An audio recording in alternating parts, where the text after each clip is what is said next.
Ladies and gentlemen, welcome to It's Rainmaking Time. This is Kim Greenhouse. I can't think of anything as important as what's happening with our seed, our food, and water supply, except for one other thing, and that is the subject of dirty electricity, of co-opted power, of currents that are making our health worse. And one of the things I learned from Dave Stetzer is that the ground is not zero potential, at least not in the United States. That ground current and this whole concept of stray voltage is something that we all need to understand, as well as to understand the different frequencies that are going not only to the ground, but are in our wiring of our buildings, our schools, our homes, our apartments. And that dirty electricity and dirty energy and dirty power is something that we have to be vigilant about. I've invited Dave Stetzer back to the show, who is the founder of Stetzer Electric, one of the people who has come up with something called the Stetzerizer, an appliance that you plug into your walls so that you don't have as much dirty energy working through your appliances, your computers, and everything else that you plug into current. He has been in the Air Force. He's an electrician by training and education. He has a top secret military clearance and has worked on classified projects that are still classified. His specialty is in the area of power control, and along with Graham, has created this microsurge protector. We have also invited a world-renowned person in the area of dirty electricity and power, Dr. Magda Havas from Trent University, who is an associate professor of environmental and resource studies in the area of biological effects of environmental contaminants. She has also done major research on acid rain and metal pollution that'll knock your socks off, and was formerly the science advisor to the Canadian Coalition on Acid Rain, and is an expert witness along with Dave Stetzer. Probably these two are the frontrunners in the area of dirty electricity worldwide. Recently, there was something sent to me about Health Canada basically writing a hit piece about the Stetzer products and what they do or don't do. And the amount of misinformation and attacks on these two people and their work is nothing more than astounding. One of the reasons I've invited them both on at the same time is that Dave Stetzer said something to me 2 years ago on the first segment that we did that blew my mind, which is that if the ground current is not neutral, if in fact 70% of the current goes back into the ground and into the wires, what does that mean? What does that mean to our farms? What does it mean to our health? What does it mean when we plug in an appliance in the wall? And how do we protect ourselves the way we would with cleaning our water and making sure we eat organic foods? And what do we do with the air we breathe? What do we do with dirty electricity and pollution now? And we're going to clear up some issues about the Stetzer products. And we're going to clear up some issues with Dr. Magda Havas about dirty energy and pollution and make it much more accessible to you. Ladies and gentlemen, welcome Dave Stetzer back to It's Rainmaking Time and Dr. Magda Havas from Canada. Welcome. Thank you. Thank you. Well, the first thing I'd like to do is ask Dr. Magda Havas, do you accept that 70% of the current returns to either the wires or the ground? And if you do, why do you and how do you accept that? Is it verifiably true? Well, I've seen Dave measure it flowing through the ground. It's really, everything I learned about ground current, I learned from Dave. I visited his workplace, and we went around to farms. And Dave would take two pieces of metal, and he'd shove them into the ground. He'd connect them with an electrical wire and put an oscilloscope between them, or a scope meter. And we could actually see electricity flowing through the ground. I mean, that's the first time I had ever seen it, and I was amazed. And, one of the things I realize now is that we have so much electricity flowing through the ground that instead of it being a sink for electricity faults in your home, it's actually a source, and it's coming in through your plumbing. So you can actually measure it on plumbing coming into your home, and you can determine where it comes from by looking at the frequency fingerprint, because it's not a clean source of energy anymore. So the fact that it's dirty electricity allows you to actually determine where it's coming from. Well, if it's coming into our plumbing and it's in the ground and you've measured it, when we plug appliances into our walls, what does this mean now? first of all, the 70% of all the current that goes out on the wires returns to the substation via the earth. And that's the result of, in 1998, by two separate studies. One was done by EPRI, Electrical Power Research Institute in Palo Alto, California, and the other one was done by the Minnesota Science Advisors. So that was 1998, and I'm sure that it's more than that now. So what we're saying is when we plug something into our toaster or something into our receptacle, the electrons, the current comes through and lights the light bulb or runs the toaster, heats it up, but then those electrons now have to go back to the substation, the utility substation. And what happens is 70% of those electrons return via the earth, because once the wire's out to the utility electric grid or pole, they drive a ground rod on the neutral wire. We use a grounded Y system in North America, and like I said, 70% of the current returns via the earth. Do the utilities know that, or do they not know that, and did they know that then? Well, they definitely know that. As a matter of fact, they're the ones making the problem worse. EPRI has actually recommended how to get rid of the problem. They recommended that there be a 5-wire system. And what the utilities have done is something that's less expensive, because to string wire along the poles costs money. And so what they did instead is they took the neutral that's supposed to bring back the unbalanced current, and what they did is they actually connected it to ground. And so they're deliberately using the ground to bring back these electrons. And when they did this originally, way back when electricity was first being used in urban areas, the farming community didn't have access to it, and eventually it went out to the farming community. And once again, the utilities, in order to save money, decided they would only string up hot wires. There wouldn't be a neutral. And what they found is that as soon as they did that, the cows began to become quite ill. Their milk production went down. And so they realized they couldn't use the ground as an extra wire, and they had to put that neutral up. Today, that neutral doesn't have the right capacity. There's too many electrons flowing back, and there's not enough capacity. So in order to deal with it, the utility has actually made the situation much worse in terms of ground current in order to support their lines. Is this all about saving money from the utility perspective?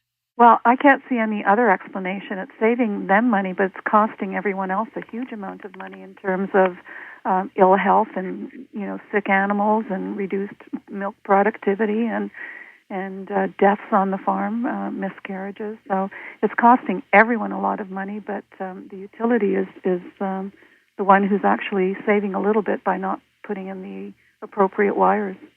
Is this something that legislation would assist, or do you think that there's not a single congressperson that would dare broach this?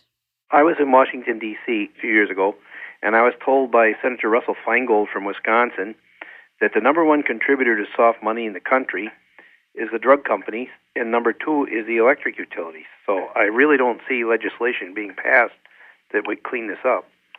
Talk a little bit about, I want to talk about this because there's competing products on the market, and some say they do the exact same thing that yours does. Now, I don't believe that you're anti-competition, but I want you to make the distinction. Why do you say that yours is the only product that does what it does and is a unique product of its kind? Well, Professor Martin Graham, I spent some time in Russia wanting to know which frequencies are the most biologically active frequencies, which ones are the most dangerous. And we do know that these high frequencies, and the World Health Organization's come and agrees now, that says between 4 kilohertz and 100 kilohertz are the most biologically active frequencies. And so the Russians did more research on this than a lot of people, although the United States Navy did research on it back in as early as 1972. Maybe earlier than that, but they have a document out that in 1972 listing all the health symptoms. So what happened is we knew this, and so Professor Graham designed a filter that would remove between 4 kilohertz and 100 kilohertz, and very well. And it actually starts working about 2 kilohertz and goes out to 150 or more. So we did this, and people did research on it. Professor Havas is one of the people who did research. Many people have done research with these filters and all have found statistically significant results when it comes to human health benefits.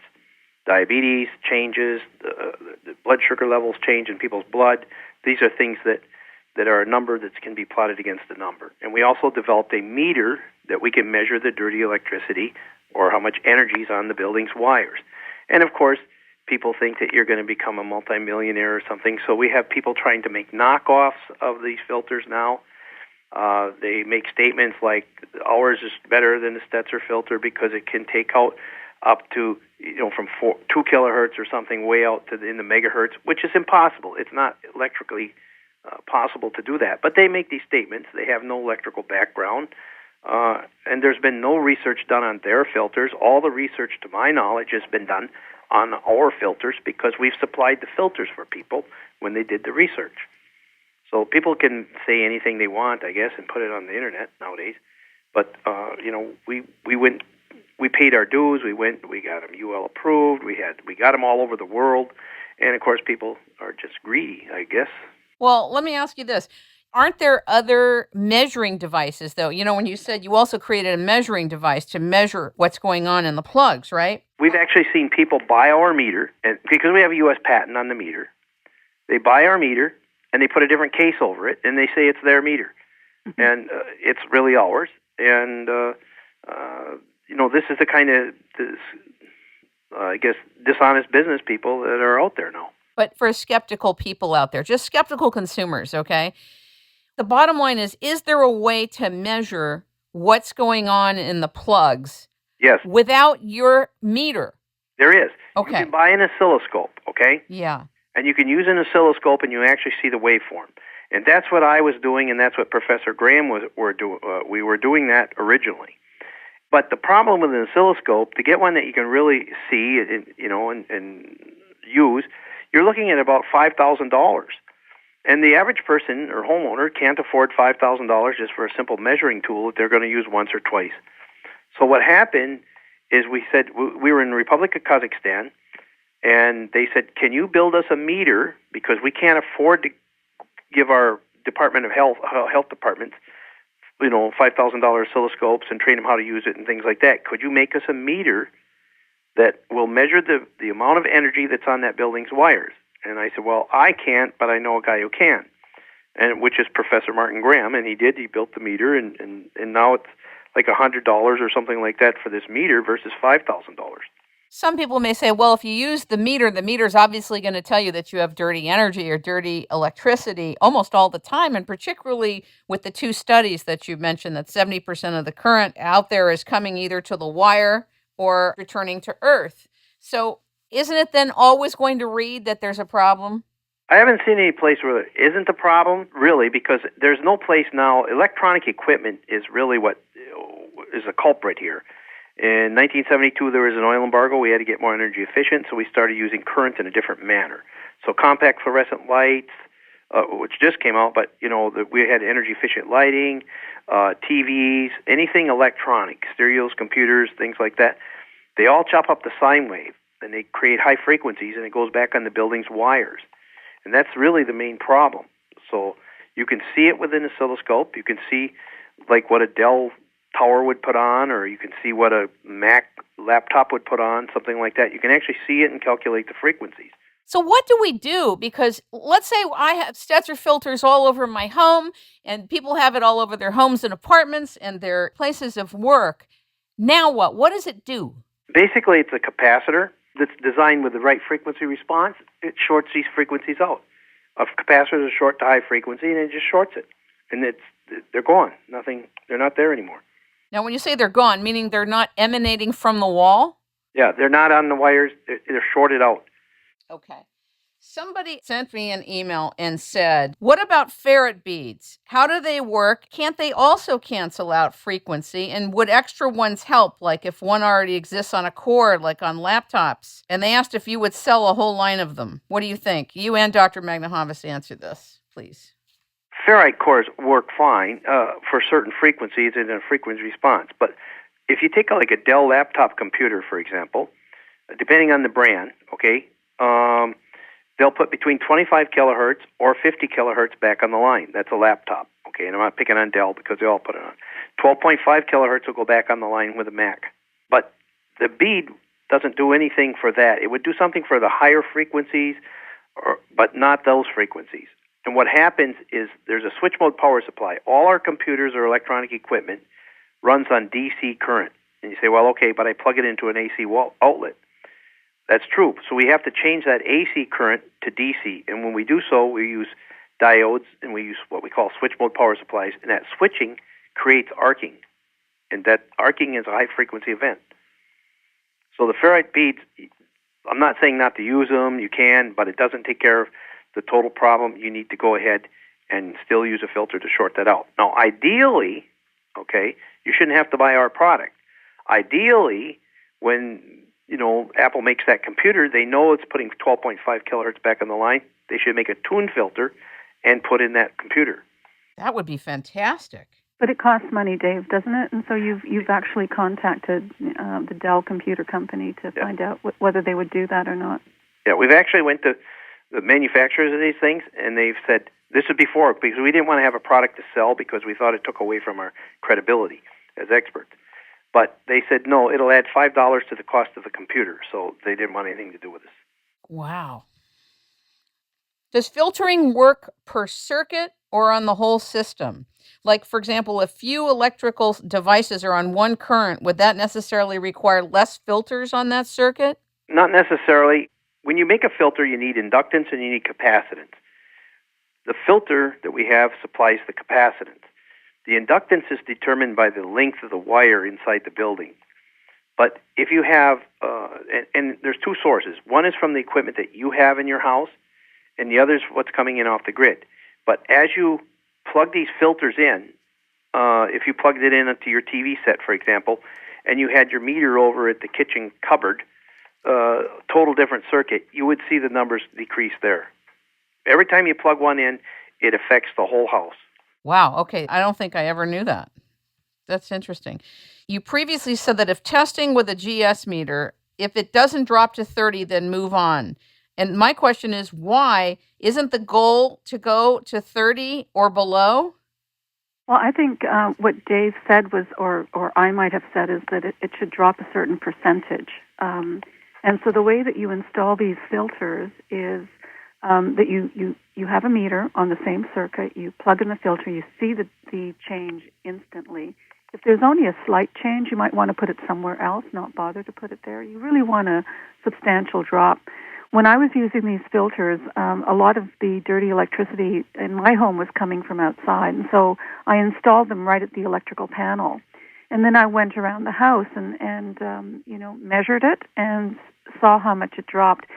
It had to drop a significant amount. So if it dropped from 500 down to about 100, I would then leave that filter there. If it dropped from 100 down to 90, that isn't a place where I would normally put a filter. So that's how you determine where you install these filters. And is there a way to put a filter at the head end of the breaker box?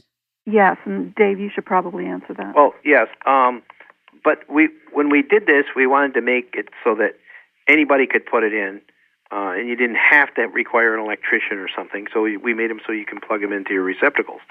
But usually there's a receptacle close to your main breaker panel. If there isn't, you need to have an electrician come, and the parts will be about $25, so whatever the service call would be the biggest expense. But you would want to have an outlet fed from what we call A phase and one from B phase.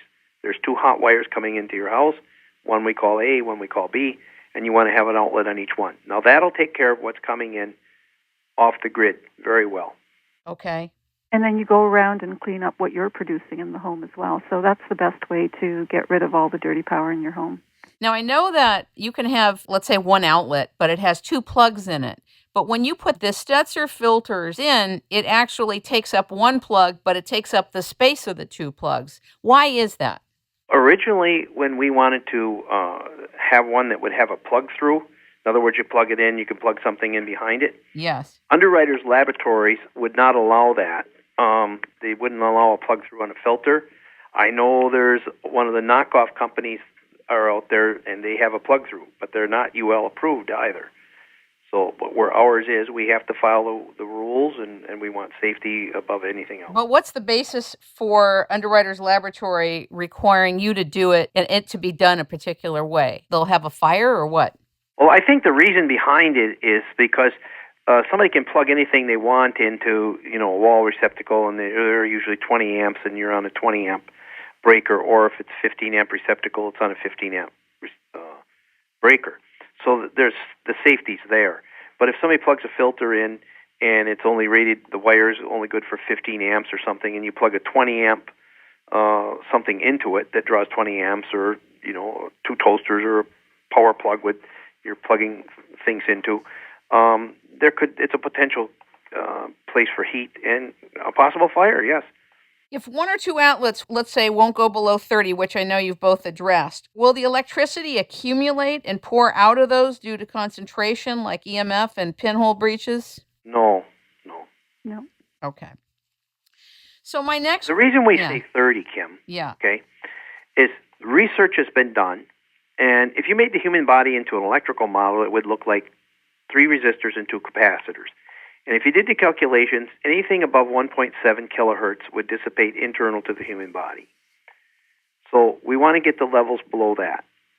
We make a curve, and if we see 50 or so on the meter, we know we're below 2 kilohertz, okay? Right. But when the research was done, Professor Havas did research, Dr. Stephen Genesis, Professor Sam Millam, there's been research done by Yuri Grigoriev all over the world. When the 30 to 35 seems to be a magic number. When it gets below that, you see significant changes in people's health. Mm-hmm. What about these phones, these cordless phones? What are we going to do? Well, those cordless phones are at a totally different frequency range. That's not so much dirty power. It's more microwave radiation that's coming through the air. And the phones that we have, I'm sure you know this, Kim, the phones we have here in North America, the cordless ones, are emitting this radiation all the time, whether you're using it or not. So when you pick up the phone, it's worse. But the base station that you have the handset in, that's also emitting the radiation. What do we do about it? Well, I think we encourage manufacturers to do what's happened in Europe. In Europe, when you lift up the phone and you make a call, that's the only time there's any exposure to radiation. So while you're actually using it, rather than 24/7. And what we need to do is encourage the manufacturers here to provide the same product.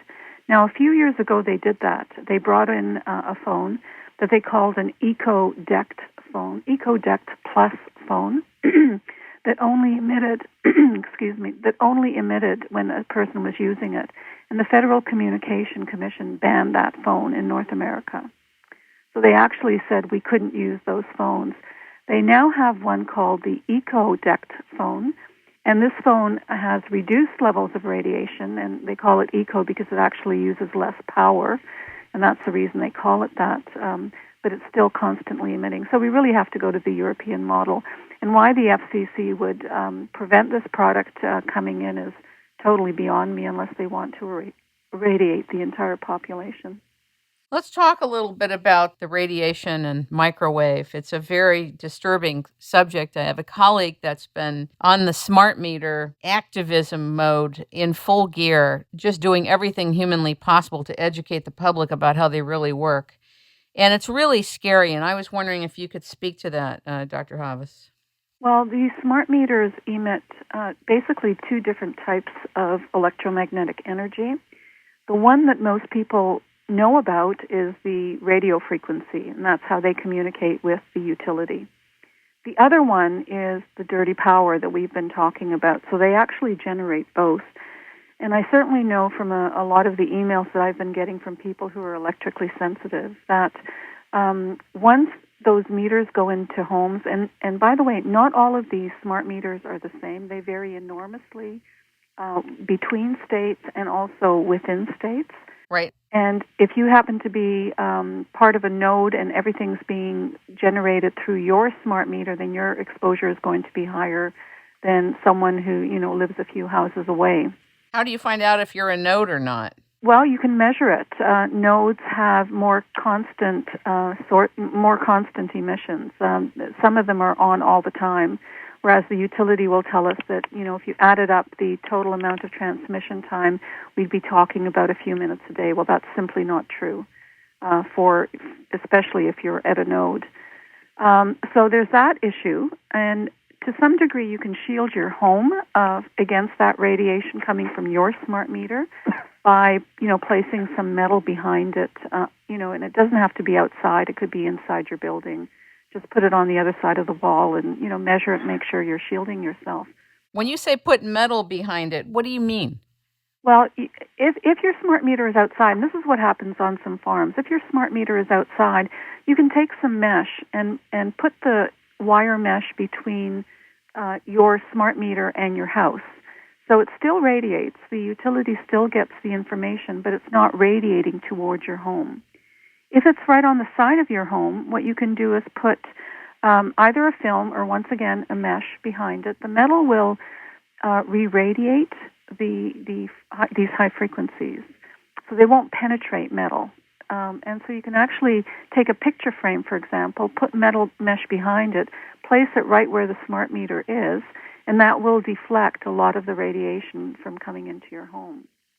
It's so unbelievable that we have to concern ourselves with this and that the smart meter is being put in at the speed of light practically. It's happening so fast. Do you agree with me, or do you think I'm just making it up? Oh, totally. And it's worse than just a smart meter.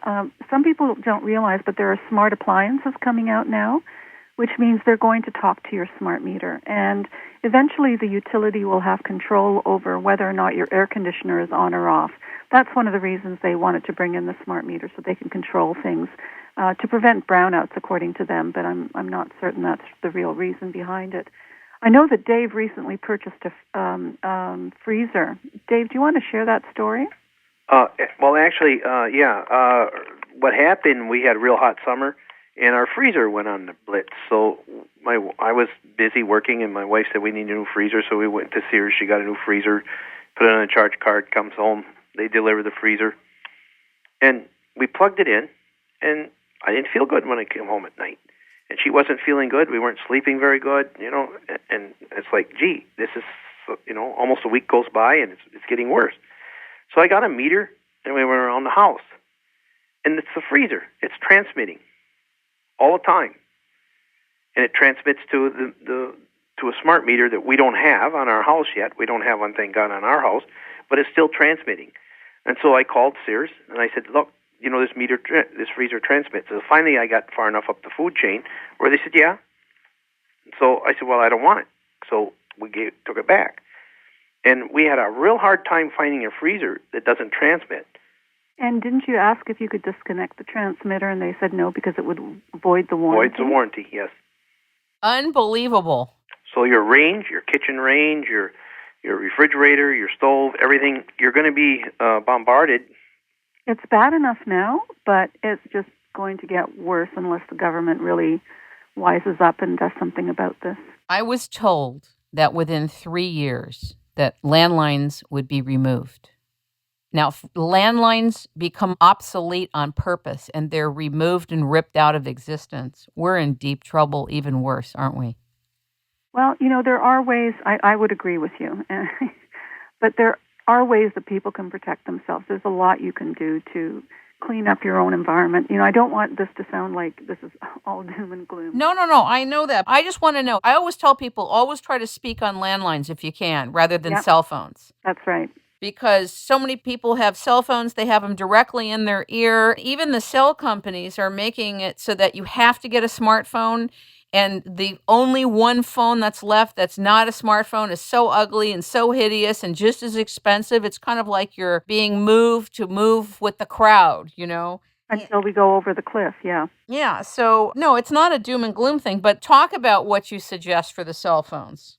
Well, with a cell phone, I would recommend that you keep it in airplane mode as often as you possibly can, which means that it's not receiving or emitting any kind of radiation.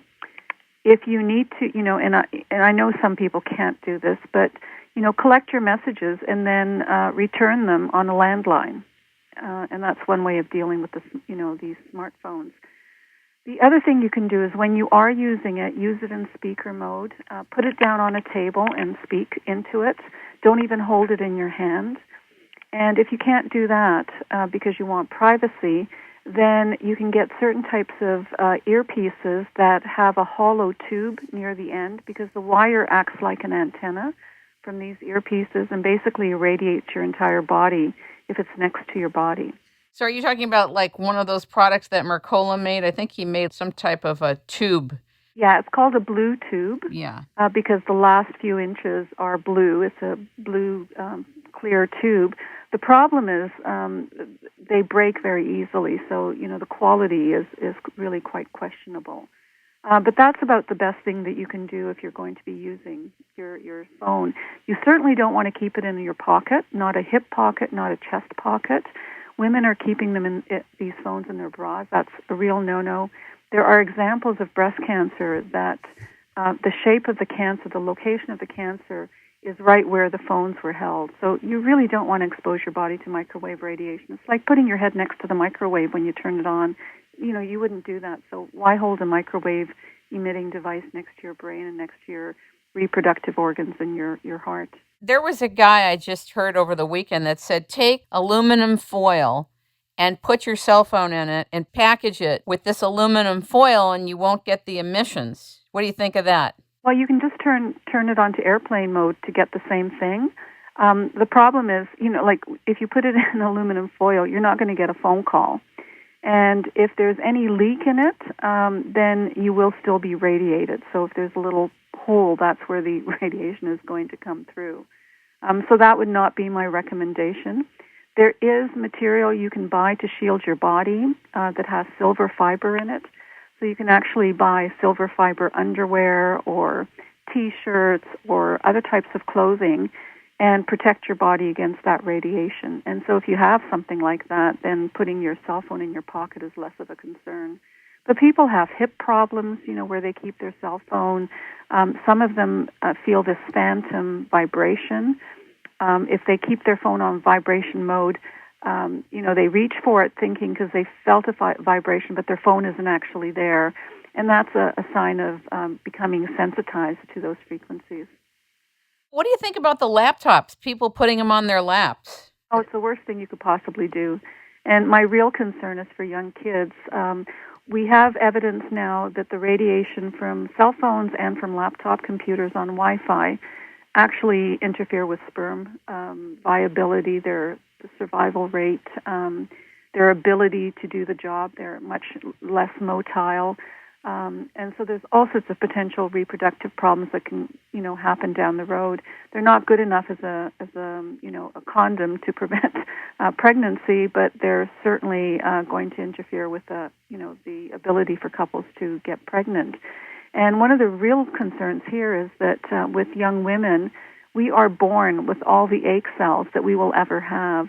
And if those egg cells are damaged, then our potential for reproducing are really compromised. And that means we're going to be affecting not only this generation, but generations to come. So my question to you, and I do want to talk about schools too with both of you, but for example, I'm sitting at a desk. I have 2 computers and a mixer, a very large mixer here. And I have a wireless router below the desk. Now, I'm not on wireless, but it's a wireless router. What does that mean to people who have a similar situation? Well, you're exposed to that radiation from the wireless router all the time. It's just radiating. Just like your cordless phone is radiating all the time, your wireless router is sending out what's called a beacon signal all the time. And when you use your computer or you use the wireless router, then it simply increases the amount of radiation. So that's not a good idea. The best thing to do is use wired routers and wired phones as long as they're still available. I hope people understand, even though I'm not using the wireless router part for my computers, and of course they sell it to you like that's what you're supposed to be using, it's beaming all the time, right? It is, and you have to know how to disconnect it properly. I needed a new router because mine was very old and it wasn't functioning properly, so I ordered one and I had it installed, and I thought that the wireless component was turned off. I didn't even bother measuring it because my home is relatively clean electromagnetically. And a friend came over who was electrically sensitive, and she started getting ill in my office, and she says, I think there's something here. And I said, well, there can't be, because I make sure that my home is clean. But we got out a meter, and my router, which was wired, was actually emitting radiation. So I contacted the company, it was Bell Canada, and I said, I'd like you to disconnect this at your end. Well, they couldn't understand why, and I, explained a little bit, and it turns out the person who I contacted didn't have enough technical skills. So she bumped me up to someone else, and I said, I'd like to have this disconnected. And they said, okay, we'll do this for you. And I waited. And they said, okay, you're disconnected. And I said, well, actually, we're not. And he said, well, how do you know? And I said, because I'm measuring it at my end. And he did something else and then finally disconnected it. So, unless you have a meter where you can actually detect the radiation, you might be exposed without even knowing it. Dave, is that your meter that she's talking about? No. Okay, that was for very high frequencies, microwave frequencies. And it measures things coming through space. What kind of a meter is she talking about? It's an RF meter. I think she's probably HF35C. That would be one of them, yeah. Yeah. There's a meter called the HF35C. It's a meter that's about $400. It measures. It's got a directional antenna, and it measures what's coming through space. It will measure like Wi-Fi, cell phone, deck phone. Some of the meters, that one in particular, it makes a sound when you're exposed. So you can look at the number and find out what the levels are, but you can also tell from the sound the intensity of it. And one of the things we did is we actually took different devices and measured them. And I've got it on a computer program. Do you want to hear it, Kim? Sure. Okay, so this is what Wi-Fi would sound like. This is a cordless decked phone.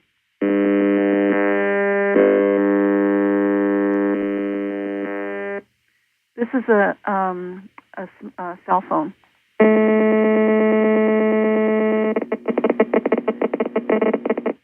This is Bluetooth. This is a baby monitor that the mother holds near her body. And this is a baby monitor that's near the crib. Now, when I give talks, I sometimes, let people hear that, and I turn them all on at the same time, and, the crowd just goes crazy, because if we could hear this stuff, we wouldn't be able to tolerate it. But because we can't see it, hear it, feel it, except for those who are sensitive, it's as though it's not there. It's really scary listening to it. And those are the frequencies that they're emitting. Those are background frequencies that we're now all exposed to in our homes. What about wired and wireless headsets? Can we talk about that? Because so many people are on Skype and they wear both wired and wireless headsets. What do you think, and what's your input on that, both of you? I don't believe in wireless headsets. We actually tested some of them to find out how much less radiation there would be. And there is slightly less radiation than if you're holding your head next to a device. So in that sense, they're better. But the safest way to go is with wired. But you want to make sure that the wires are not near your body, because as I mentioned before, the wires act like an antenna. So you want to make sure they're not near your body. The problem is they go right into your ear. And one of the types of tumors that people, in addition to the brain cancers and salivary gland tumors, one of them is called an acoustic neuroma, which affects the nerve going to your ear. And that is then getting blasted because that's where the wire ends up, right at your eardrum. Well, every time I've been on a wireless headset for a phone, which I got to get out of my seat, I've had a headache every time afterward. Every time. That means to me is that you're beginning to develop a sensitivity. What the range of reactions that start with, they start usually with cell phones, because that's what most people are using, or cordless phones. And what happens initially is that if you're on the phone long enough, you begin to get a headache. And then the headache will go away when you get off the phone within a few minutes. And then eventually that headache will come on sooner, it will be more intense, and it will last longer. And then eventually someone using a cell phone in your vicinity, you'll start getting a headache. So you become so sensitive to this, and that's called electrohypersensitivity. And once that happens, you cannot be exposed to any of this radiation because your body just reacts. And so you lose your ability to use all of these fancy gadgets because you're just too ill to use them. Actually, I should correct myself. Sometimes I get a headache. Most of the time, my head and my ear area is hot. Yes. And I can't stand it. I literally can't stand it. And of course, what's between your ears is this wire, too, up on top of your head. That's right. Wow. You have to be so meticulous with everything, don't you? And everything is okay in moderation. Drinking is okay in moderation. Exposure to this is okay in moderation. But what's actually happened is we're now totally inundated with it. We've got cell towers near our homes. We've got wireless technology within our homes. We have smart meters attached to our homes.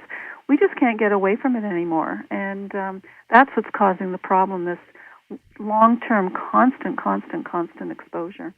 I want to talk a little bit about the Health Canada write-up that was sent to me. You wrote a response to this, Dr. Havas, an open letter to Health Canada regarding the evaluation of Stetzer filters. And I'd like you to talk about why you did that.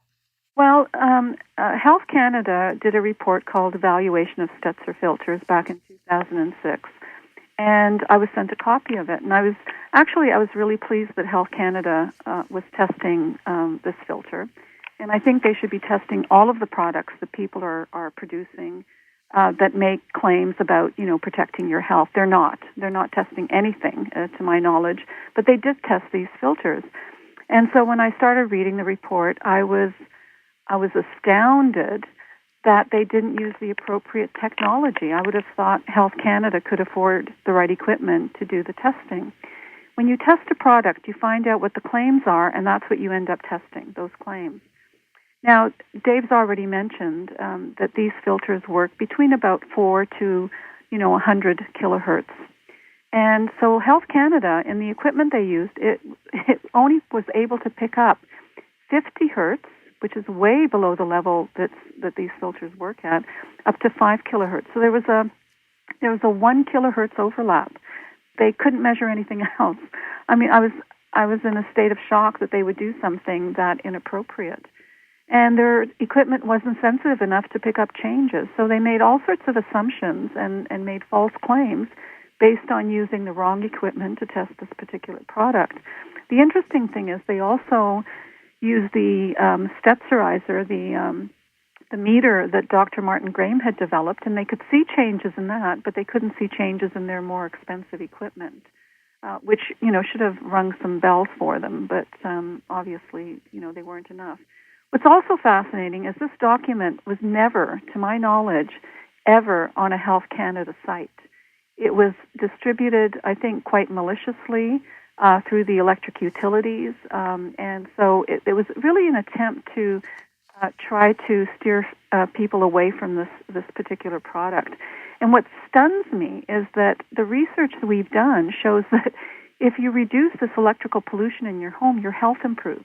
And so there were actually, we have bona fide, peer-reviewed scientific evidence that this form of pollution that the Stetzer filters remove actually improve your health. If you put the filters in, it actually improves your health.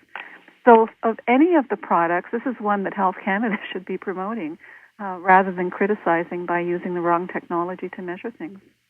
I want you to know this is still being circulated as a fact.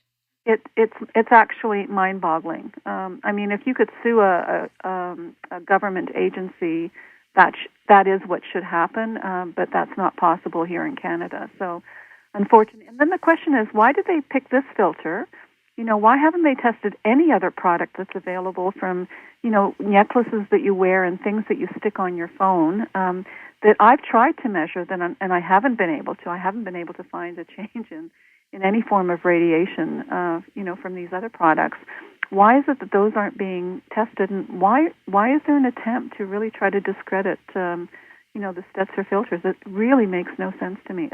It's one of the few products we have really good scientific evidence for. I want to talk a little bit about Zory Glazer, the U.S. Navy researcher who found out a long time ago about the problem with dirty electricity. Can you talk a little bit about Zory Glazer? Yes. Zory Glazer, actually, he did a lot on microwave radiation rather than dirty electricity. Okay. That was most of what he did. He's now retired, and in 1972, he wrote an incredible document that reviewed all of the research up to that point on exposure to radio frequency and microwave radiation. And he was, working for the U.S. military at the time, and that was his job. And he was able to have foreign documents translated. He, really had quite a bit of support behind him in getting this information. And the document he wrote basically outlined the key biological and health effects of being exposed to microwave radiation. And at that time, the levels in other countries for guidelines were much stricter than they were in North America. And they were actually trying to figure out what level can someone be exposed to without causing harmful effects. So he alerted everyone about this. And I got a copy of that paper just, a few years ago, and I was so impressed. And I wanted to call him and congratulate him for doing such a great job. And I didn't know if he was still alive. I didn't know how old he was in 1972. I tracked him down and I contacted him, and we had a lovely, chat on the telephone. And he said, well, in addition to these 2,000 papers that we reviewed in 1972, we have about 6,000 of them that we've reviewed since then. And so I was really excited, and I said, would you be able to send me your summaries of them? So he said, everything, all of these documents are in storage right now.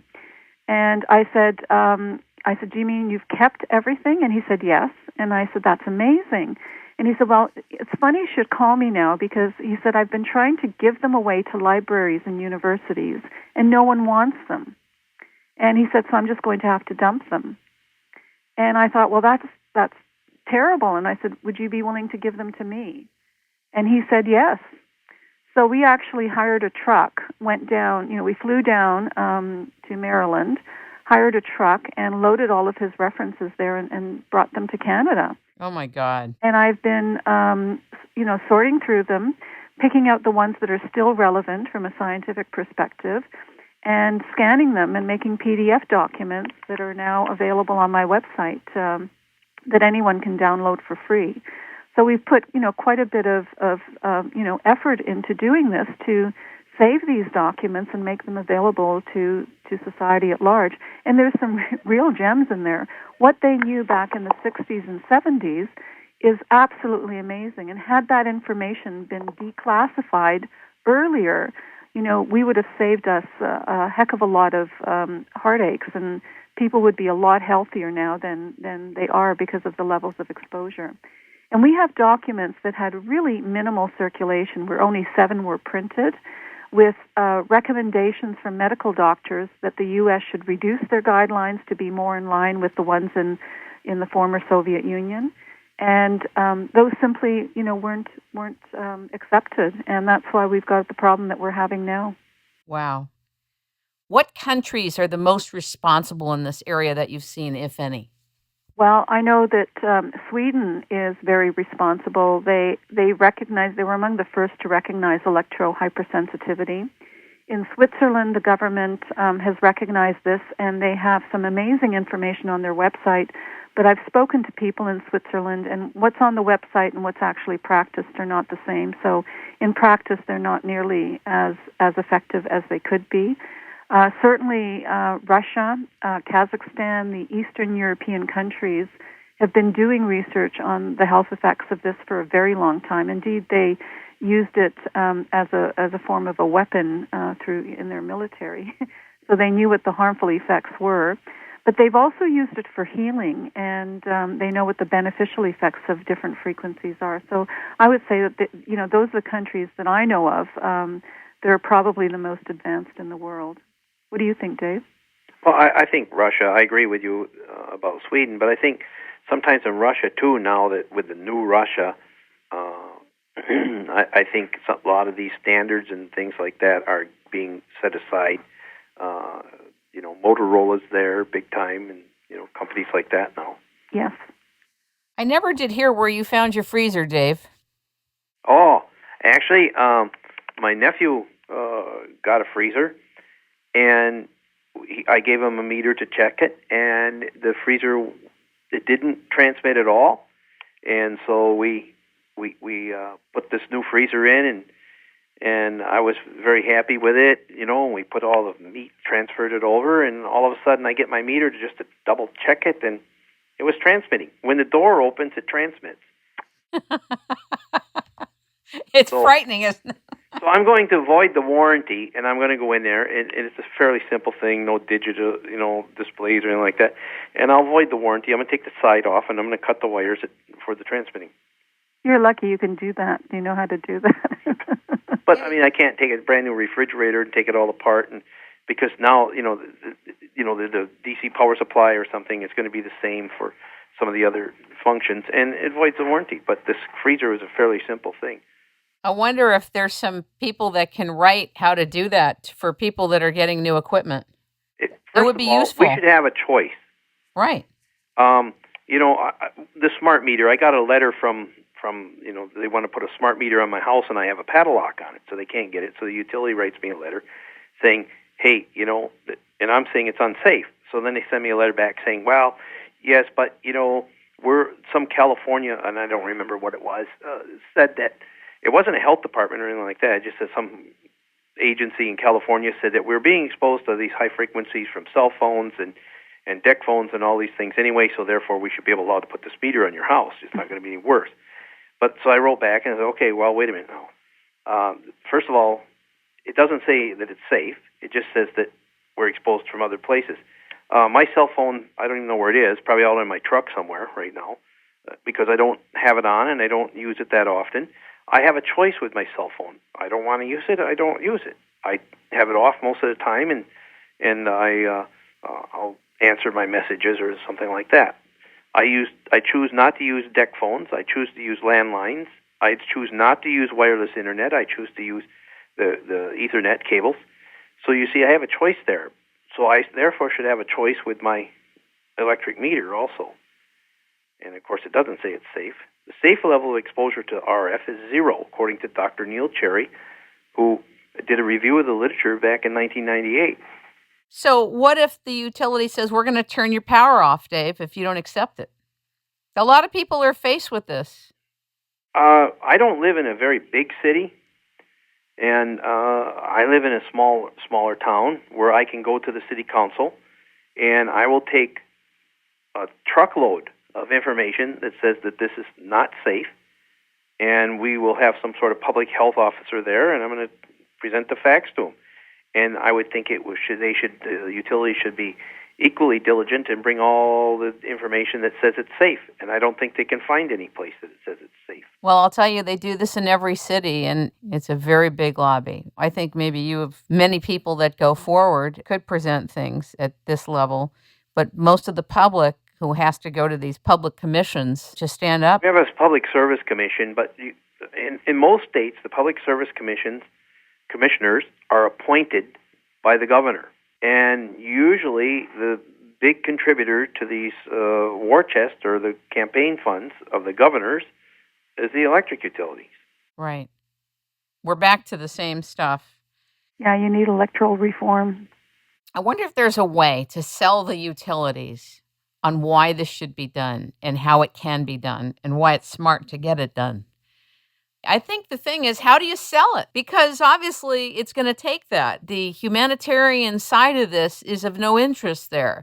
It's about the money. But maybe there was some incentive they could get for doing this. You see what I'm saying? But the utilities, the government hasn't stepped in on these smart meters. One of the things about these smart meters, okay, in fact, Dr. Havas sent me a video of a mall, a large mall in Toronto or someplace. And what happens is people come into the mall, and all of a sudden you're identified with the security camera, and all kinds of data comes up. Your type personality, if you're A, B, C, all this huge amount of data is there. Whenever you go into a store and you buy something with your credit card, that data goes somewhere. Okay? So a person in a mall has access to all this stuff. If you're going to buy, you're not going to buy. Now we're collecting data from people when they're home. How often do I open my freezer? Is my microwave running? Is my stove on? How long does my stove run? Obviously, if I'm using my oven, I'm cooking something longer than I would be if I put it in a microwave. So it's like an invasion of privacy for me. Me too. Me too. I don't want it, and I don't think that information should be made available. And it is. So I really, but the government, it's just a way of keeping track of people. Where were you? What are you doing? Dr. I don't think they're going to be anti-utility here. Dr. Havas, let's talk about the children at schools. This really worries me. The Wi-Fi in schools. It's a totally different environment now for kids. It is. And the guidelines that were made on microwave radiation, they were originally designed to protect men in the military who were working with radar and occupational, adults in occupational settings. They were never, ever, ever intended to, protect children in elementary school who are exposed to this radiation. What most people don't recognize is that when you have a wireless router in a classroom, it's not the same type of wireless router that you might have at home. Your wireless router at home is bad enough, but in schools they use industrial-grade wireless routers. They're much more powerful. They're able to penetrate through fairly thick concrete walls that you would have in schools. They're able to service quite a few students simultaneously, and the levels of radiation are really quite high. In one Canadian school, they actually found that in one of the readings they took, the levels exceeded our guidelines here in Canada. They're called Safety Code 6 guidelines. They're the same as your guidelines. And that guideline was designed to protect, military personnel for short periods of exposure against heating, to protect their body against heating up, because microwave radiation can heat just, like the same thing with the microwave radiation in your microwave oven. And yet these kids are exposed for thousands of hours each year at school, some of them also at home, and their little bodies are going to be, damaged by this. And a number of them are already complaining of headaches at school, difficulty concentrating. One little boy said he's too weak to hold a pencil. But what concerns me the most is more and more children are having heart palpitations in school, to the point where, some of them have gone to their, cardiac pediatric cardiologists to determine, what's wrong with their little hearts. And according to Zory Glazer, originally back in the 1960s, it was actually recommended that if you work with microwaves, that you have your heart tested. And if you've got any kind of heart abnormalities, that you be, excluded from this type of work. So we're now taking little kids, putting them into classrooms, turning on the microwave radiation, whether they're using the computers or not is irrelevant, and their little bodies are being exposed to this day in and day out. It's absolutely disgusting and extremely disturbing from their perspective of health. What's the answer to this? I mean, it seems like it's an obvious answer, but for children that are now being introduced to the internet and computers are so popular, what are you suggesting is the alternative? The answer is to hardwire it. Many of these schools already have hardwired computer access. They just want to have the flexibility of having a child sit in a hallway, use a computer if they wanted to, rather than sit at their desk. Which is illegal, by the way, because of the fire codes in the hallways. So it just does not make any sense to me why you would not send this radiation through wires rather than through the air and through their little bodies. What do you think about the fact that children are now walking around with cell phones at a young age? Well, Health Canada, despite all the they're really archaic in their safety codes still, despite that, they issued a warning that children should, not use cell phones under the age of 16, that they should really minimize the use of them. So they're trying to be responsible without causing a real panic. But in that desire, unfortunately, more and more children will be adversely affected. The World Health Organization and the International Agency for Research on Cancer classified this form of radiation as being possibly carcinogenic to humans. And yet we're bombarding kids in the classroom to this possible carcinogen. It really doesn't make any sense. Dave, do you have anything to say about this part of it? The cell phone use with children and the Wi-Fi in schools, the way that Dr. Havas has described it? Oh, I agree with her 100%. It's true.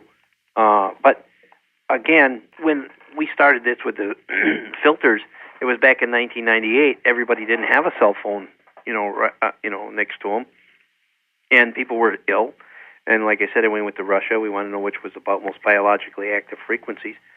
And when we built the filters and we put them in people's home, there was like this miraculous change. I mean, night and day, black and white, up and down with their health.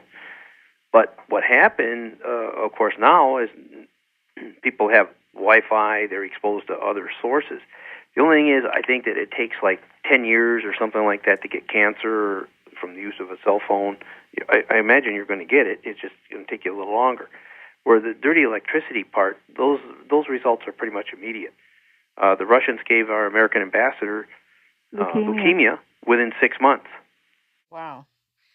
I want to talk a little bit about the fact that even for those of us that buy the Stetzer filters, we put them all over our environments. What's the next thing we need to do, aside from also what Dr. Havas is saying about using wired routers? Compact fluorescent lights, for example, the ones that look like a snake, the compact fluorescents, they put between 50 kilohertz and 100 kilohertz back on the line. And they also radiate through space. So when we say the filters is one part of it, but we need to clean up our electrical environment. And so in doing so, it entails a lot of things. We don't want to be using the DEC phones, the ones that transmit all the time. Limit our use to cell phones. And I'm not saying go out and throw your TV and things like that away. You don't have to. We can put filters on, the high frequencies devices like the TV and your stereo and your computers, things like that. So can we use it? Can we use it safely? Yes. I think we can use this stuff. But there's more. Yeah, there's more than just putting the filters in. That obviously are the most biologically active frequencies. That's a must no matter what, because even if you don't have any of this stuff in your house, you're still getting it from what your neighbors have off the grid. But compact fluorescent lights, I'm sure that people will, just look at their health and say, oh, look, I put these lights in, I didn't feel good after I put them in. And a lot of people say, oh, I don't like those things. They don't know why. But if they measured it and seen, on the meter and things like that, and were a little more educated on the subject, they wouldn't use them. Isn't there now going to be regulation coming up very soon about the fact that we have to have certain type of lights? Yes, you will have to have energy-efficient lighting. And right now, those compact fluorescent lights are the most cost-effective. The LEDs that are coming online, the quality of them is not up to par yet in many of them, and they're far too costly. So it will take a little bit of time before they'll be replaced with something that's actually much better for you than right now. What do you think of the full spectrum lighting that's supposed to be much better for you? Well, the full spectrum is fine, but if it's a fluorescent full spectrum, then it's causing the same problems that Dave just mentioned. We actually tested a lot of different light bulbs, and we know, what they vary enormously in how bad they are. So there isn't a policy on them that we know of that the government is enforcing, which is unfortunate. The problem is that people are now getting sick and they don't know why, and it's usually after they've installed a lot of these fluorescent light bulbs in their home. And 3 different groups in the United Kingdom have come out against them. One is the Migraine Society, one is the Dermatological Society, and one is the Epileptic Society, because epileptics, people who develop migraines, and there are people who develop skin problems. So, once again, the government hasn't done its homework before it made the recommendation to have these installed everywhere. Now, Dave is obviously in a much smaller area. He's not in the center of a hub, okay? But I'm sitting in the center of a microwave and an RF hub.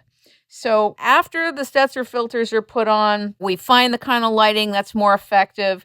What's the next step? Putting stuff on your walls? What do we do? Well, if you've installed the Stetzer filters and you've done them properly, then you shouldn't have a dirty electricity problem anymore, and that will make a big difference, even if you have wireless technology. If you get rid of all your fluorescent light bulbs, that's even, that helps enormously. It means you need fewer Stetzer filters. The next thing you have to do is you have to measure the amount of radio frequency radiation you have through the air, the microwaves from all the wireless technology, and basically find out what's emitting them and get rid of them. So if you have wireless technology in your home, you might consider replacing it with wired. If your neighbors have wireless technology, it will penetrate into your home. You can tell that when you turn on your computer. And if you happen to turn on, as a wireless device, you can pick up all the different sources. You can contact your neighbors, ask them nicely if they would be willing to, replace it with wired technology. Some of them won't be willing, in which case you can then shield your home from this radiation. There's fabric available. There's paint available. There's film for your windows that's available now. Triple E glass is very good at reducing quite a bit of this microwave radiation.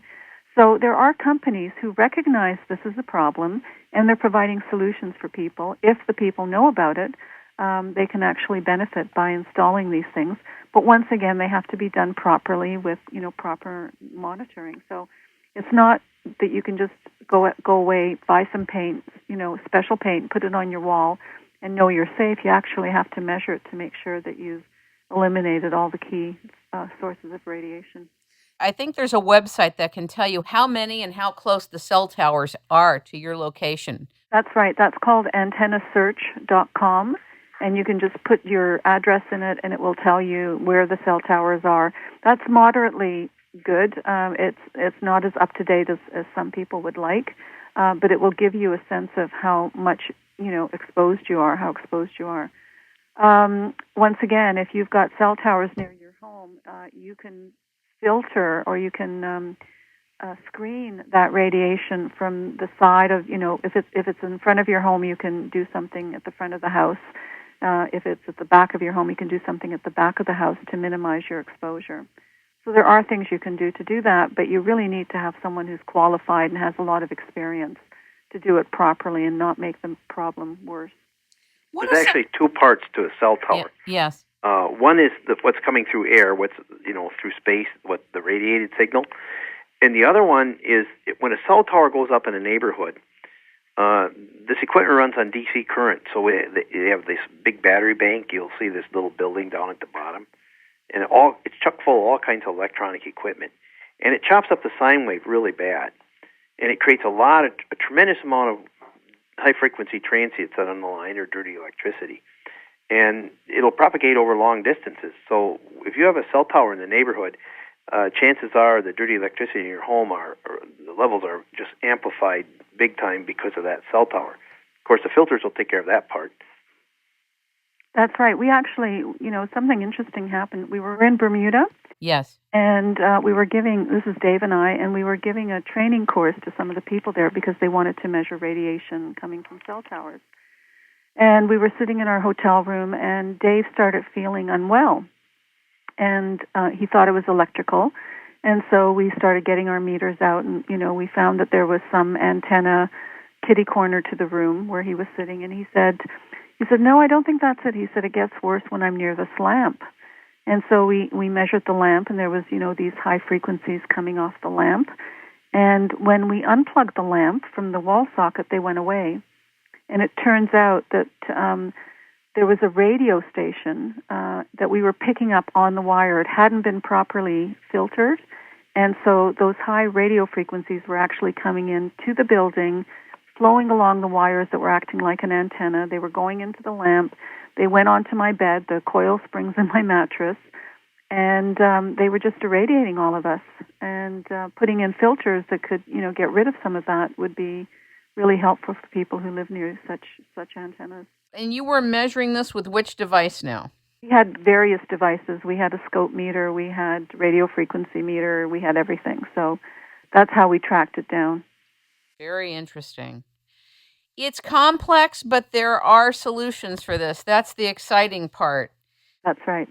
Dave, how do you feel about the fact that there may be other competition in this area? Do you think that's a good thing in terms of the filters? Isn't it the more the better as long as they're for real and they do what they're supposed to do? the more that are out there, the more. We didn't do it to make a lot of money or anything like that. We did it so people could get better. The only thing that's disturbing, of course, is when people take the research that was done on our filters and they put it on their website and they say, okay, and and make it look as if it was done with their filters. That's dishonest. Okay? Yeah. They could contact. We didn't contact anybody to do research on our filters. People actually set out to prove us wrong, including Dr. Havas. I didn't know that. Give us the gossip on that, Dr. Havas. Come on, tell us. Hold on, Dave. I want her to tell us that how she tried to disprove what you're doing. I like that. That's good. Well, I got a phone call from a woman in Toronto who told me that her daughter was electrically sensitive and that she got worse when she started going to this new school and was so sick at school that she had to come home by noon and spent the rest of the afternoon sleeping. And she said that she knew her daughter, and I asked her why she knew her daughter was electrically sensitive, and she says, well, she would feel ill in different environments, and they got these filters and plugged them into their home, and her daughter's health improved. And actually, everyone's health improved in that home, including their pets. Their pets were behaving much better. And they had some electrical problems that they fixed first, and then they installed these filters. And I had never heard of the filters before.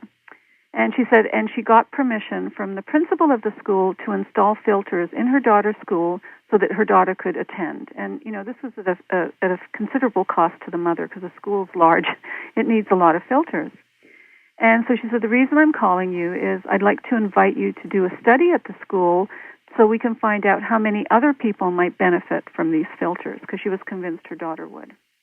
And at the time, the only thing I knew about dirty electricity was that it damages electronic equipment, and I didn't realize it had any kind of health consequences. I've never read anything about that before.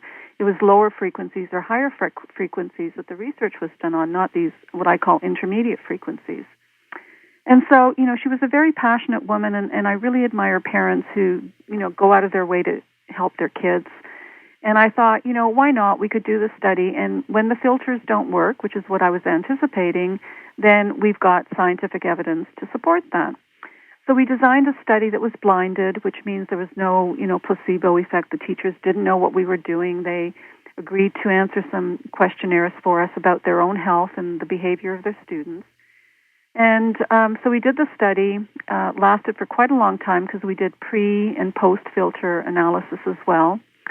And when I finally began to look at the data, I was absolutely astounded by what I was finding. And what I was finding was that about 50% of the teachers' health improved only when the filters were plugged into the electrical sockets at the school. And I thought I had made a mistake, so I sort of recalculated quite a few times. And when I realized it wasn't a mistake, I got really excited. I thought, this is amazing if a product like this can actually help kids and help teachers.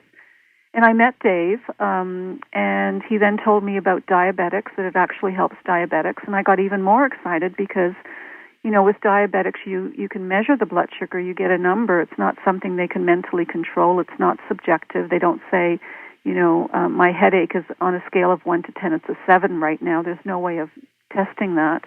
And so I began to work with diabetics, and I found that their blood sugar normalizes. They don't have the spikes. They have to take less insulin, less medication to control their blood sugar. I mean, I was absolutely astounded. And we published the school study. We've actually repeated the school study at 3 other schools just to make sure that, our results weren't bogus. And we got basically the same thing. This time we had a 30% improvement in teacher health. So 30% of the teachers improved. And the students' behavior improved as well, primarily at the elementary school level. So the younger the children, the more improvement there was. And many of the symptoms that changed were the ones that we associate with attention deficit and attention hyperactivity disorder, which is on the rise. So if you start putting all of this together, diabetes is on the rise, and ADD and ADHD are on the rise. Could some of that be due to the corrupted electrical environment? The other fascinating thing was one of the schools in Wisconsin that had what I would call sick building syndrome, where something was in the school that was making teachers and students ill. normally you assume it has something to do with chemicals or with mold. And so the school, after a lot of protests from teachers, took it seriously. They cleaned up the school during the summer. The teachers came back in September, and they got sick again. So whatever, the mold they had removed and the chemicals weren't the problem. They then measured the power quality in the school, found it was corrupted, put filters in, and a lot of the problems went away. And what was really fascinating is that something like 37 children in that school had asthma and required inhalers almost on a daily basis. And after the filters were installed, that dropped to 4, and these 4 kids needed it only for exercise-induced asthma. So they were still using their inhalers at home because they were in a dirty environment, electromagnetically dirty environment. But at school, they didn't require them. And one of the teachers at the school, and she was also a principal, had multiple sclerosis. And she noticed that after the filters went in, her symptoms of MS began to improve. And so I began to work with people who had MS. And once again, the results I was getting was so astounding that I thought, I don't believe these results, and I'm watching them. I can see the people improve. And so I began to videotape them. And if you see one of my videos, the before and after, with 2 weeks in between of people living in a clean electromagnetic environment, and they couldn't walk before they had to use a cane, and you can't even tell they have MS in the second video. I mean, it's that dramatic, and there's no change in their medication. So, if anything, a number of them have gone off medication or reduced their medication. So, we can't ignore this. This is real. Dr. Sam Milham went to a school in California where they had a cancer cluster among the teachers. And once again, they thought it might be chemicals or mold or something like that. They checked the environment, couldn't find anything. He recommended they measure the power quality and electromagnetic fields. They did. And then they gave him the data to look at. And he found that if a teacher worked in an environment where the levels on the GS meter were greater than 2,000, that teacher had I think it was a 5-fold increased risk of developing cancer. And that is humongous. So basically, this poor power quality has been linked to cancer, to diabetes, to multiple sclerosis, which is a neurological disease, to symptoms of attention deficit disorder, to things like chronic fatigue, chronic pain, difficulty concentrating. I mean, a lot of the symptoms that we are now struggling with and are, self-medicating could actually be something that's in our environment, and we can reduce the medication, reduce our symptoms simply by cleaning it up at the source. And that's what the filters do. And that's what getting rid of these wireless devices will do to people. It will clean up their environment. Their body can then begin to heal again, and many of their symptoms will simply disappear. It's really, really exciting. And the thing is, a couple of years ago when we did the show, Dave, and you shared with the audience that the electrical grid in the U.S. is different. You said it has something like a Y. It's WYE. It's called a grounded Y system. Right. And in Europe, they use an open delta system. So the electrons, or the current that leaves the substation or the power plant, it goes out on a wire and it has to return on a wire. It's the only path back. So everything's on a wire. In the United States, what happens is we use a grounded Y system where we run 3 hot wires out, and we call them A, B, and C. And then we have a neutral where the imbalanced current comes back on the neutral. But when we designed the system, it was designed for light bulbs and motors. They were what we call linear loads. Now we have nonlinear loads, electronic loads. But what happens with this grounded Y system, we have this neutral wire. It's also connected to the earth. So there's actually 2 paths back. Current that goes out on the hot wires has to return to the substation. Now it has two paths back. One is on the wire, of course, and the other one is in the neutral or in the ground. It's like a sewage system. When you flush your toilet, you have a pipe that goes out to the main pipe in the street, and that goes right down to the sewage treatment plant. But if that thing becomes overloaded, the sewer treatment or this main pipe, one of the things you could do to relieve that pressure would be to go out and drill holes in the pipe and let it run uncontrolled over the earth. Of course, nobody does that because you can see it, you can smell it, things like that. Well, that's basically what the electric utilities has done. They've drilled a hole. They drove a ground rod on almost every pole now. And they're putting this current in the earth. And it flows, once it's on the earth, it flows uncontrolled over the earth.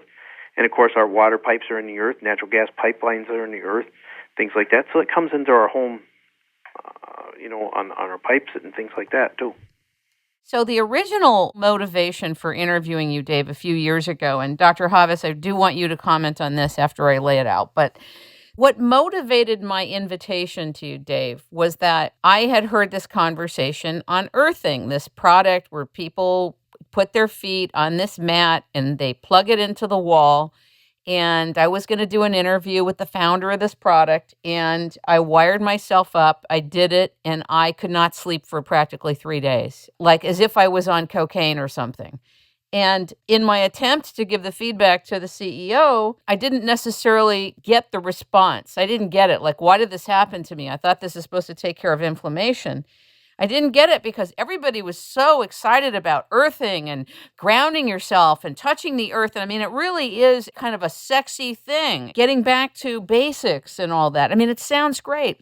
In North America, yeah, if you took a mat, I mean, you wouldn't think of taking a mat and taking a wire and connecting it to it and going out with the other end of the wire and connect it to the bottom wire of the electrical grid, would you?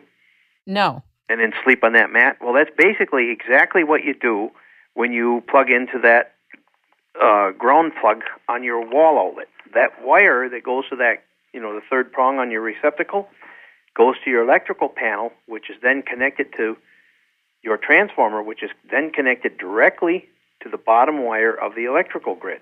It's the primary neutral, okay? So in North America, that's what you're doing. You're connecting yourself to the power line. And you say, well, okay, I drove it into a ground rod outside on the earth. 70% of all the current that went out on the phase wires returns via the earth. So you don't want to connect yourself to that. And then you can come back and say, well, yes, but these people had all these great results by laying on this mat. Well, first of all, it was done in Europe, most of the research. In Europe, they don't use the earth as a return path.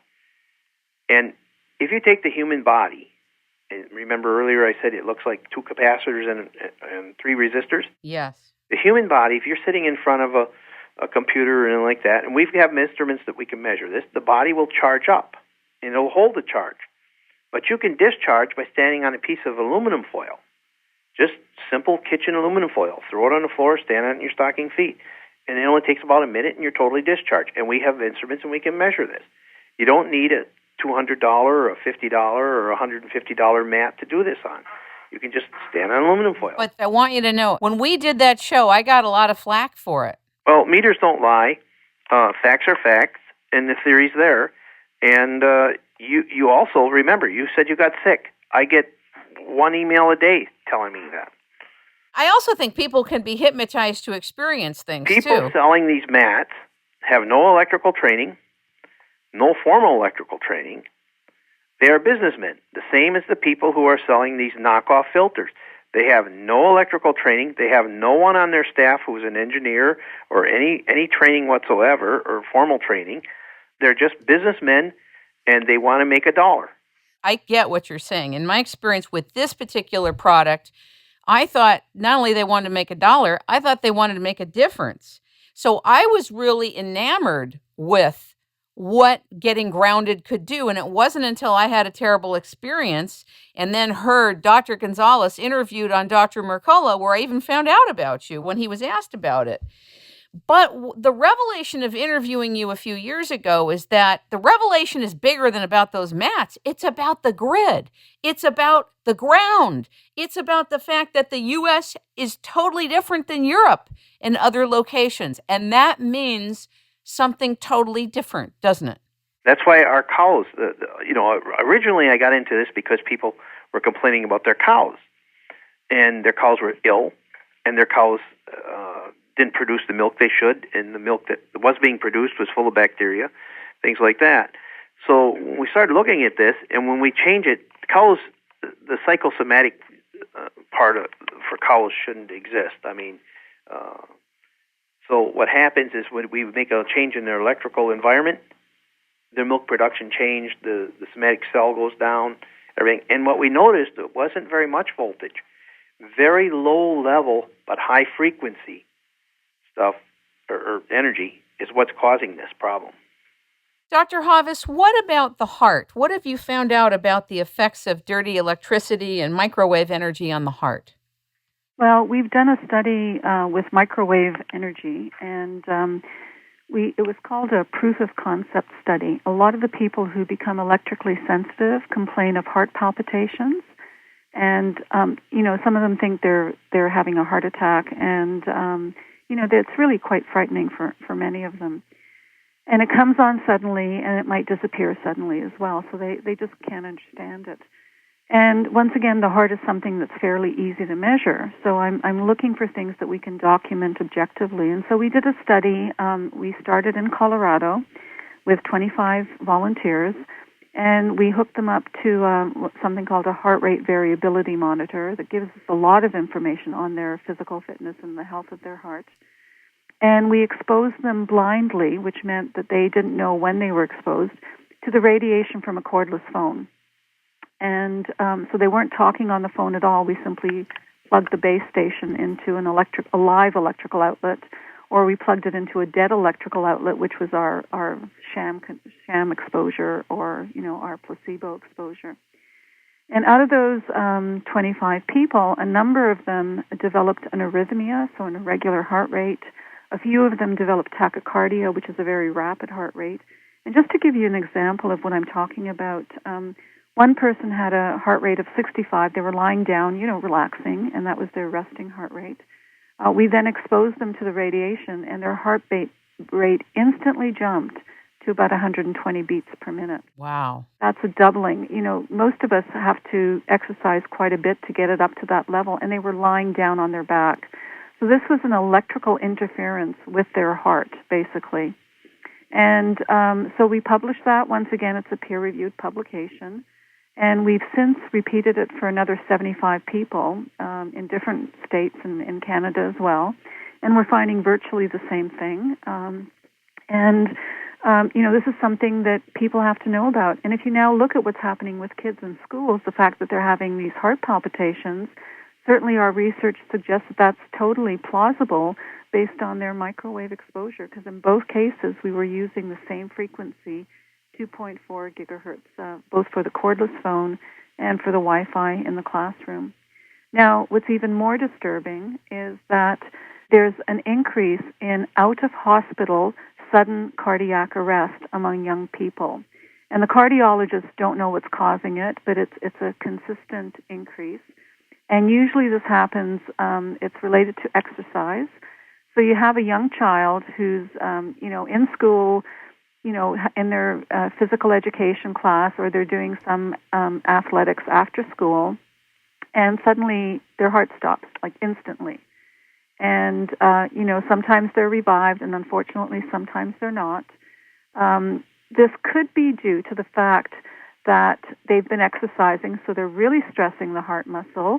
They might have some underlying heart condition that hasn't shown up until now, and they're exposed to microwave radiation from a cell phone antenna that might be on school property. And so those three make a perfect storm if you happen to have all of them. And remember what I said about Zory Glazer, yes. It affects the heart. So don't expose these people to this kind of radiation. It's really profound. Now, one of the things they're doing in schools is they're putting in defibrillators. So when a child or someone else goes into sudden cardiac arrest, they can basically, give them a shock and get their heart moving again, pumping again. Now, when I was in school, I don't remember having children who had, my classmates and I didn't have headaches at the end of school. We didn't have the symptoms that children are complaining about, and I don't remember, a serious problem with any heart issues either. So all of this is brand new, and so it's probably not genetic. It's probably not lifestyle. It's probably related to something in the environment by the rate at which it's changing. And one of the things that's changing so quickly is our exposure to this wireless technology. I just, first of all, want to thank you both and tell you how brave I think you are and how lucky we are to even know that you're around. And Dave, I really feel for the attacks on you. And Dr. Havas, I don't know if you've been attacked heavily like Dave has, but I think all the time. All the time? Yeah. Yeah. You're really out there as a beacon to assist us so that we can transition and at least offer the most protection that we can during this time in history. You're tackling something so big. I mean, when it comes to the utilities, I think that's as big as it gets, don't you? Well, the wireless industry is pretty big. Yeah. The wireless and the utilities, both. Yep. So I just want to thank you. For those of you who would like to go to Dr. Havas's website, you can reach her and read all her articles and PDFs going to magdahavas.com, Magda Havas, Havas.com. And for those of you who would like to also go to Dave Stetzer's site and order yourself the filters and the box that he made that measures what's going on in your environment, you can go to Stetzer Electric at StetzerElectric.com, www.Stetzer, electric.com. And thank you both for being here today. We really appreciate it. Thank you for having us.